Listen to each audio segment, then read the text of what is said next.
Assalamualaikum warahmatullahi taala wabarakatuh. Perkenalkan, nama saya Muhammad Ilham Nurofik. Di sini saya akan mempresentasikan hasil kinerja saya tentang kepemimpinan. Jadi kepemimpinan itu adalah suatu proses untuk mempengaruhi dan memotivasi orang lain untuk mencapai tujuan bersama. Jadi kepemimpinan ini melibatkan seseorang untuk membimbing, mengarahkan dan menginspirasi anggota tim yang ada di dalam organisasi tersebut. Selanjutnya ada peran dan fungsi kepemimpinan. Yang pertama itu adalah visi dan arahan. Jadi seorang pemimpin itu harus mempunyai visi dan tujuan yang jelas dan jangka waktu panjang. Selanjutnya ada motivasi dan inspirasi. Jadi seorang pemimpin itu harus bisa memberikan motivasi dan inspirasi kepada anggota tim agar anggota tim tersebut dapat menjalankan tugasnya dengan baik. Selanjutnya ada pengambilan keputusan. Jadi seorang pemimpin itu harus bisa mengambil keputusan dengan cepat dan tepat agar tidak menghambat produktivitas berjalannya organisasi. Selanjutnya ada pengelolaan konflik. Jadi seorang pemimpin itu harus bisa mengelola berbagai macam konflik yang ada di dalam tim agar tidak menghambat produktivitas organisasi tersebut. Selanjutnya ada komunikasi. Jadi seorang pemimpin itu harus bisa memastikan komunikasi yang efektif dan transparan yang ada di dalam tim organisasi tersebut. Selanjutnya ada pengembangan tim. Jadi seorang pemimpin itu harus bertanggung jawab untuk mengembangkan anggota timnya dengan memberikan pelatihan dan pembinaan.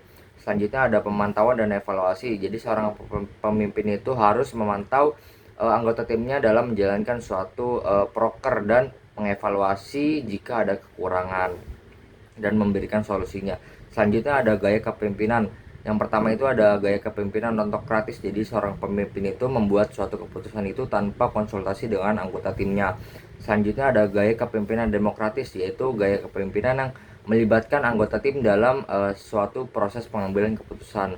Selanjutnya ada kepemimpinan laissez-faire, yaitu seorang pemimpin yang memberikan kebebasan penuh kepada anggota tim untuk membuat suatu keputusan dan menyelesaikan pekerjaan mereka sendiri. Selanjutnya ada gaya kepemimpinan transformasional, yaitu seorang pemimpin yang menginspirasi dan memotivasi tim untuk mencapai perubahan besar dan inovasi.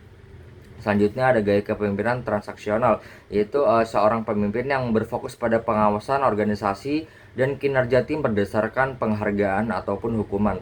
Selanjutnya ada gaya kepemimpinan situasional, yaitu seorang pemimpin yang menyesuaikan gaya kepemimpinan mereka berdasarkan situasi dan kebutuhan tim.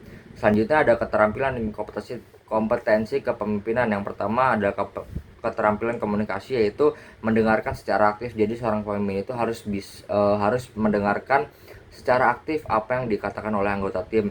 Selanjutnya ada menyampaikan informasi yang jelas dan ringkas. Jadi untuk menghindari ambiguitas dan memastikan bahwa pesan yang diterima itu dapat berjalan dengan baik dan benar.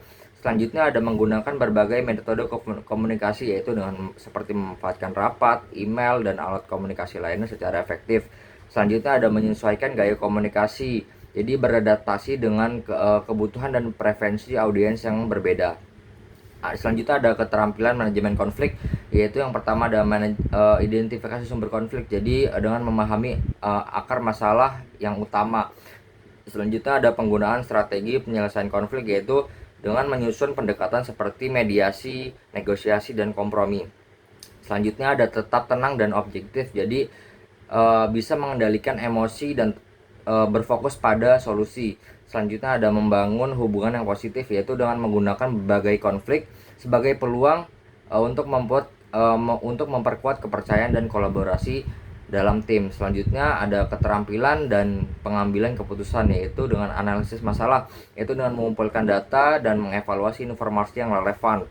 Selanjutnya ada pemikiran kritis, jadi dengan menimbang pro dan kontra dari setiap opsi yang logis. Selanjutnya ada mengambil resiko yang diperhitungkan, yaitu dengan memahami potensi resiko dan memanfaatkan dari setiap keputusan. Selanjutnya ada mengambil tanggung jawab, yaitu dengan bertanggung jawab atas keputusan yang diambil dan belajar dari hasilnya. Selanjutnya ada globalisasi kepemimpinan multikultural, yaitu yang pertama ada perbedaan budaya. Dengan memahami dan menghormati perbedaan budaya dari setiap orang. Selanjutnya ada komunikasi antar budaya, yaitu dengan mengembangkan keterampilan komunikasi yang efektif dan bisa berinteraksi dengan tim yang lintas budaya. Selanjutnya ada penyatuan visi, yaitu dengan membangun visi bersama dan dapat diterima oleh semua anggota tim. Selanjutnya ada keanekaragaman dan inklusi, yaitu dengan memastikan bahwa semua anggota tim itu merasa dihargai dan didengar masukan-masukannya. Selanjutnya ada teknologi kepemimpinan digital, yaitu ada transformasi digital, yaitu dengan memimpin perubahan digital dalam suatu organisasi tersebut dengan memanfaatkan teknologi yang baru nih seperti AI dan lain-lain. Selanjutnya ada keamanan cyber, yaitu dengan mengelola risiko keamanan cyber dan memastikan perlindungan data yang memadai. Selanjutnya ada kerja jarak jauh, yaitu dengan mengelola tim yang bekerja dari jarak jauh dan memastikan bahwa kinerja mereka itu dapat berjalan dengan lancar. Dan selanjutnya ada inovasi berkelanjutan, yaitu dengan mendorong inovasi dan pemikiran kreatif dalam penggunaan teknologi untuk tetap kompetitif di pasar. Selanjutnya ada pengembangan keterampilan digital, yaitu dengan mengembangkan keterampilan digital baik diri sendiri maupun anggota tim melalui pelatihan dan pembelajaran berkelanjutan. Jadi kesimpulannya yaitu seorang kepemimpinan adalah suatu proses yang penting dalam melibatkan dan membimbing orang lain untuk mencapai tujuan bersama dengan memanfaatkan gaya kepemimpinan yang berbeda-beda, seperti gaya kepemimpinan otokratis, demokratis, laissez-faire, transformasional, transaksional, situasional, yang masing-masing dari gaya tersebut itu memiliki kekuatan dan kelemahan yang berbeda-beda sesuai dengan situasi dan kondisinya. Sekian presentasi dari saya. Wassalamualaikum warahmatullahi wabarakatuh.